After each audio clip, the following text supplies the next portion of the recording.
असा प्रमाणाचा प्रश्न आला तर सोडवायचं कसं, लक्ष द्यायचं. भाऊ व बहीण यांच्या वयाचे गुणोत्तर 4:5 आहे. बहिणीचे वय 30 वर्ष असेल तर भावाचे वय किती वर्ष असेल, असा प्रश्न दिला. 2 पद्धतीने शिकून देतो तुम्हाला मी मित्रांनो. पहा, हा भाऊ लिहिलं, त्याचबरोबर ही बहीण लिहिली.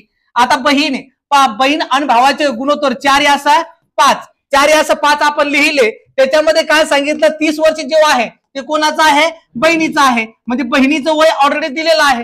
हा एक प्रकार झाला. मग बहिणीचं वय दिलेलं आहे म्हणून बहिणीच्या प्रमाणाला वयाला भाळून टाका. बहिणीचा प्रमाण 5:1 5 5 30. जनरल किंमत आली तुमची 6 आणि 6 विचारला तर जनरल आले म्हणल्यानंतर इथं ठेवून द्या 6 6 24 आणि 6 5 30. आता आपल्याला इथं वय माहिती होतं, मग भावाचं वय किती वय असणार आहे, 24. किंवा अशी एक पद्धत लक्षात घ्या, अशी एक किंवा दुसरी एक पद्धत तुम्हाला सांगतो. हा कोण भाऊ आणि हा कोण बहीण, ही कोण बहीण. प्रमाण होतं 4:5.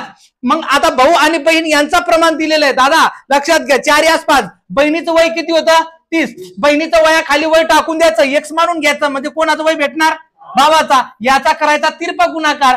4 गुणिला 30 छेदाला 5 5 5 5 30 6 24. तुम्हाला जो सोपं वाटेल ते सोडवा. आलं लक्षात.